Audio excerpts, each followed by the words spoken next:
Mheshimiwa Naibu Spika, pamoja na majibu mazuri ya serikali, Mheshimiwa Naibu Spika, kuna tatizo kubwa la ajali za bodaboda linalotokana na hawa vijana wetu. Sasa Mheshimiwa Naibu Spika, ningependa kujua serikali haioni haja ya kutenga dawati maalum au kitengo maalum katika hospitali zetu kuwasaidia hawa vijana wanaopata ajali za bodaboda ili wawe wanapewa kipaumbele au wanapata huduma za haraka wanapopata ajali hizi, kwani Mheshimiwa Naibu Spika, hawa vijana vifo vyao vimekuwa ni vingi sana. Lakini swali la pili, Mheshimiwa Naibu Spika, tunaelewa kama sasa Tanzania yetu imekumbwa na teknolojia na vyuo vyetu vinavyotoa elimu juu ya udereva vimekumbwa na teknolojia. Sasa kutokana na ukuaji wa teknolojia, ningetamani kujua, je, serikali haioni haja ya kuwasaidia hawa wahitimu wanaomaliza kila siku kwenye vyuo vyetu kuwapatia elimu ya kisasa zaidi ili wanapopata ajira baada ya kuhitimu katika vyuo vyao kuweza kuwa madereva mahiri na kuweza kutumia ujuzi huo waliopata kwa umahiri zaidi? Asante Mheshimiwa Naibu Spika. Mheshimiwa Naibu Waziri, majibu. Mheshimiwa Naibu Spika, kwa niaba ya Waziri wa Uchukuzi napenda kujibu maswali ya nyongeza ya Mheshimiwa mbunge Mheshimiwa Jasmine Chesko Ngumbi kama ifuatavyo. La kwanza, nampongeza sana kwa jinsi ambavyo amejitoa kuamua kuwasemea vijana wenzake wa nchi hii, lakini haswa kundi la bodaboda. Nikubaliane na ushauri wake wa umuhimu wa kuweza kuwa na mkakati maalum wa kuwatazama hawa vijana wanaopata ajali, kwa sababu ni nguvu kazi ya taifa. Wanapata ajali wakiwa wanakwenda kuhangaika kutafuta riziki za familia zao na kujenga nchi yetu. Kwa kweli kupitia wizara yetu ya afya, naamini jambo hili wamelipokea, wataona namna bora kuweza kulifanikisha, na sisi kama sekta ya uchukuzi tutakuwa tuko tayari kwa ajili ya kulifanikisha. Aidha, Mheshimiwa Naibu Spika amezungumza kuhusiana na teknolojia, namna gani ambayo tunaweza kushiriki kikamilifu katika kuhakikisha kwamba vijana wetu mafunzo tunayowapatia yanakuwa yanakidhi teknolojia ya sasa. Ni kweli hata hivi karibuni tumeshuhudia baadhi ya madereva kipelekwa nje ya nchi, teknolojia wanaojifunzia hapa kwetu wakienda huko inakuwa pengine ni changamoto. Tunapokea ushauri huu, tutauingiza serikalini kwanza kuchakata, na nitumie nafasi hii kutoa maelekezo kwa chuo chetu cha taifa cha usafirishaji ili waendelee kutoa mafunzo ambayo dereva au kijana akipata mafunzo hapa kwetu akienda mahali pengine pote duniani aweze kukompiti. Lakini pia nitoe rai na maombi kwa vyuo vingine na taasisi zingine ambazo wanatoa mafunzo ya namna hiyo ili kuweza kutazama mabadiliko ya teknolojia. Wahitimu na watu hapa waweze kuwa competitive mahali pote tunapokwenda duniani. Waheshimiwa wabunge, safari yetu ya mwaka 2050 gari au injini kubwa itakayotufikisha huko ni kilimo. Kwa hiyo lakini kufika huko lazima uchumi ukue kwa kiasi cha 10% kufikia ile trilioni $1 na ile pesa ya mtu mmoja $7,000 ni kilimo. Kilimo, kama mnakumbuka, mwezi Februari nilitoa mchango wangu hapa nikasema kufanikiwa Vision 2050 kilimo kichangia 35% ya GDP, alafu gesi, uchumi wa gesi uchangia 25%, alafu uchumi wa madini 20% na utalii 15%. Sasa nitatoa mapendekezo, lakini kwanza nianze kwa kusema kwamba kwa niaba ya wananchi wa Msoma vijijini naiunga hii bajeti mkono. Kwanza wizara inafanya vizuri na viongozi wa wizara mnafanya vizuri, na isitoshe tarehe 9 mwezi ujao tunaenda kumkabidhi mkandarasi mradi mkubwa ambao ulianzishwa na Mwalimu Nyerere mwaka 74. Tumekaa miaka 52 52 years. Mradi umesimama. Shukurani za kipekee sana apelekewe Mheshimiwa Rais kwa sababu amefufua kitu ambacho kilikuwa kimesimama toka 74 mpaka leo hii. Sasa waheshimiwa wabunge, mafanikio ya kilimo ni lazima tuwe tunayatathmini kama kweli tunaenda vizuri. Na tathmini ya kwanza kabisa ni mfumuko wa bei. mfumuko wa bei, mchango mkubwa ni bei ya chakula sokoni. Mataifa yenye uchumi mkubwa, mfumuko wa bei ukifika 2% wanalalamika sana. Uchumi mdogo unaoendelea kama wa Tanzania haupaswi kupata mfumuko wa bei zaidi ya 5% kwa mwaka, na sisi tunafanya vizuri, tuko chini ya 3.5%. Kwa hiyo pongezi kubwa sana Wizara ya Kilimo kwa sababu mmeweza kudhibiti mfumuko wa bei kwa kuhakikisha chakula kipo kingi cha kutosha. Kingine, kipimo cha mafanikio ya kilimo chetu ni food security. Tuna akiba ya chakula. NRFA inafanya vizuri, kwa hiyo inamaanisha wizara inafanya vizuri na serikali inafanya vizuri. Tathmini nyingine ni sera tulizojiwekea, zipo za hapa nchini. Mimi nachukua za hizi kubwa kubwa kidogo.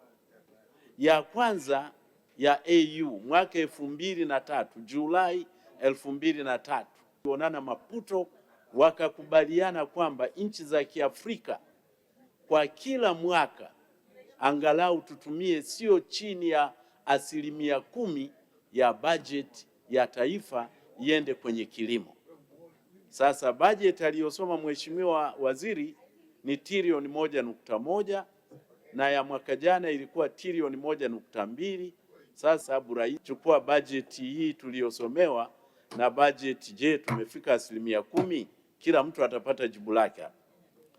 Sera ya pili vile vile ya AU 2014, Malabo Declaration, Equatorial Guinea, marais walikaa wakasema tuongeze kasi kwenye ukuaji wa kilimo, uwezo ukakuwa kati ya 6% mpaka 10% kwa kila taifa.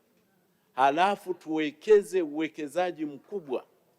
Hii public private partnership haikuanza leo, hata marais wetu walisema tuwekeze kwenye kilimo zaidi. Kigezo kingine ambacho ni muhimu cha UN SDGs, Sustainable Development Goals.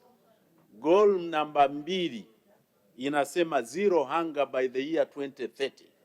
Yaani dunia nzima ikifika mwaka 2030 pasiwe na njaa. Lakini tathmini imefanyika, dunia haijafanikiwa kwa sababu mwaka jana karibu 23% ya wakazi wa duniani hapa walikuwa na misuko mikubwa sana ya upatikanaji wa chakula, ambayo imeongezeka kutoka 13% mwaka 2013. Kingine ni kwamba mwaka jana vijana watoto milioni 35.5 walikuwa na utapiamlo. Kwa hiyo hatujafanya vizuri. Haya yote ninayaweka, mwenyekiti, unilindie muda wangu kwa sababu nakuja kutoa mapendekezo. Kwa nini ninaweka nguvu, tuweke nguvu kwenye kilimo cha mazao ya chakula, ndiko nakoelekea huko. Kwa hiyo binadamu, yani tuna mataifa yote duniani, ni taifa moja tu ambalo haliagizi chakula, linajitegemea. Binadamu anahitaji virutubisho 7 nutrients, virutubisho 7 kila binadamu, na nchi pekee ambayo haiagizi, hii ni ripoti imetoka mwaka huu, ni nchi ya Guyana, iko Latin America, kaskazini mwa Brazil. Guyana ndiko ilikuwa kwao Professor Walter Rudney, kwa wale waliosoma kitabu chake. Hiyo tu ndio haiagizi chakula. Kwa hiyo inamaanisha hata mataifa makubwa yote yanahitaji kuagiza chakula. Kwa hiyo mapendekezo yangu sasa, uchumi kufikia tulioupange 2050 na sekta ya kilimo kuchangia 35%. Cha kwanza, tuongeze utafiti mkubwa sana kwenye mbegu, seed research, na utafiti mkubwa kwa kilimo kwa ujumla. Na kama ambavyo huwa nawatolea mfano wa India na China, kwa mwaka China wanatumia bilioni $10 kufanya utafiti, India wanatumia bilioni 6 kufanya utafiti. Kwa hiyo sisi kufanikiwa sekta ya kilimo lazima tuongeze utafiti. Cha pili, kilimo cha umwagiliaji. Tunaenda vizuri, lakini lazima tukipanue umwagiliaji mkubwa na mdogo, na mkubwa ni kama huo unaenda kufanyika Msoma vijijini, lakini hapo sikia umwagiliaji mkubwa.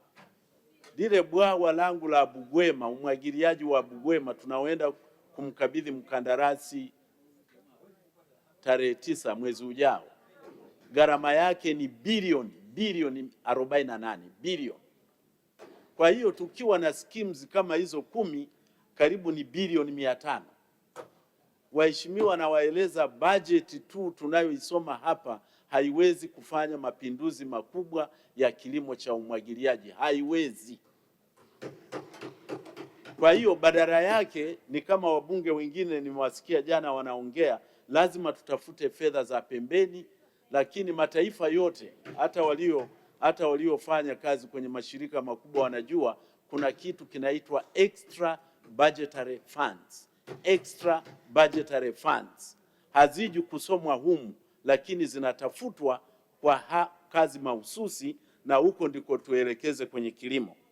Na mfano ni kwamba ngano ukilima kwa kutegemea mvua ya kawaida unavuta tani 1 kwa ekari 1, lakini ikiwa ya kumwagilia ni kati ya tani 3 mpaka 5 kwa ekari 1. Na nchi inayofanya vizuri sana kwa ngano Afrika sasa hivi ni Ethiopia, kwa sababu ya umwagiliaji mkubwa kweli kweli. Pendekezo la 3, Tanzania lazima tuwe na viwanda vya zana za kilimo. Kilimo cha mkono cha jembe hakiwezi kutekeleza Vision 2050, haiwezekani. Hata cha mkokoteni lazima tuingie, na karibia kumalizia hapo, bado ya kwanza hiyo. John, ya kwanza ngapi? Asante. Nina time keep hapa, ya kwanza. Kwa hiyo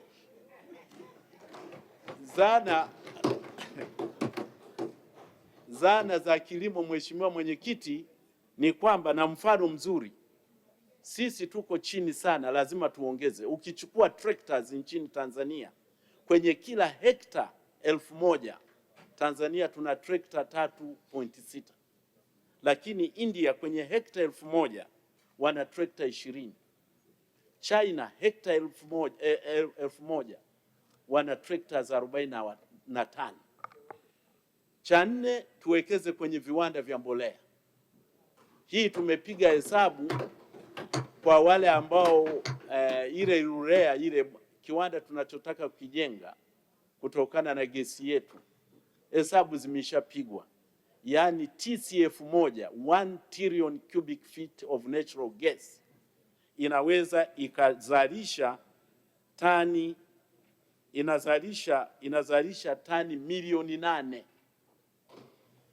za urea, tani 28 milioni za urea. Kwa hiyo tuna gesi ya kutosha, hatuna sababu kwa nini tusiwe na viwanda vya mbolea. Na hii ni kwamba Watanzania tunatumia mbolea kwa kiasi cha chini sana, tunatumia wastani wa kilo 20 kwa hekta 1, lakini wataalamu wa kilimo na FAO inasema angalau tutumie kilo 50 kwa heka 1. Na mwisho, natoa maoteo ya biashara duniani. Kwa nini tuende kwenye mazao? Hili ndio la mwisho sasa, maoteo, soko la dunia. Kwa hiyo hakuna kusema kwamba hatuna masoko, dunia nzima ni soko. Mwaka 2030 tutakuwa watu milioni 8.5 duniani. Mahitaji ya chakula yanapaswa kuongezeka kwa pasenti kati ya 30 na 40 ya uzalishaji wa sasa. Mwaka 2050 tutakuwa watu duniani bilioni 9.7. Mahitaji ya chakula yataongezeka kwa asilimia kati ya 50 na 70 ya uzalishaji wa sasa. Kwa hiyo dunia inahitaji chakula, na Tanzania tuwekeze kwenye chakula, na thamani ya masoko nayo itaongezeka. Ndio pointi ya mwisho hii. Mwaka 2033, kwa nini tulime mpunga mwingi? Mwaka 2033 thamani ya soko la mchele au mpunga duniani litakuwa la bilioni bilioni 392, na watu duniani 50% ya wakazi wa dunia hii wanatumia mchele, mpunga utakavyoita kama chakula kikuu. Na mwaka 2033 soko la ngano duniani litakuwa la bilioni 270, na watu 40% ya wakazi wa dunia hii wanatumia ngano kama chakula kikuu. Hata kahawa, mikoa inayolima kahawa, soko la dunia mwaka 2034 kahawa itakuwa na thamani ya bilioni 380, na wale wa maua ifikapo mwaka 2030 soko la dunia litakuwa na thamani ya bilioni 52. Kwa hiyo nadhani waheshimiwa wabunge, nimeweza kuwashawishi kwa nini tujikite sana kwenye kilimo cha chakula kwa ajili yetu na kwa ajili ya dunia. Asante mwenyekiti. Asante sana.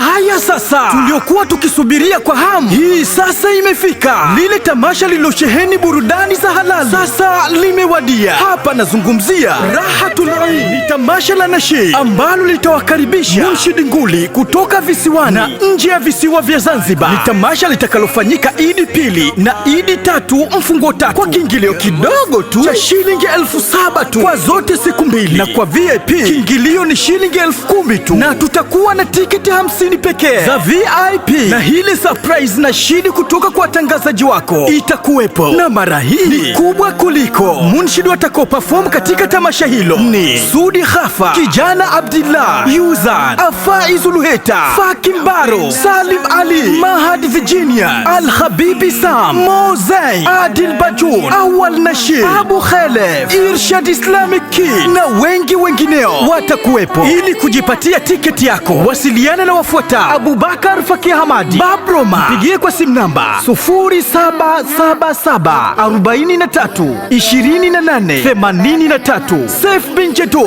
simu namba 0777 43 90 82. Ali Ngome Ali 0774 41 98 70. Adam Rajab Juma ARJ 0772 91 01 01. Alami bin Ali 0772 95 95 34. Saidi Ali, simu namba 0778 46 67 87, au fika katika ofisi zetu zilizopo Radio Al-Nur, Masjidi Swahaba, Mtoni Kidatu, Zanzibar. Nyote mnakaribishwa.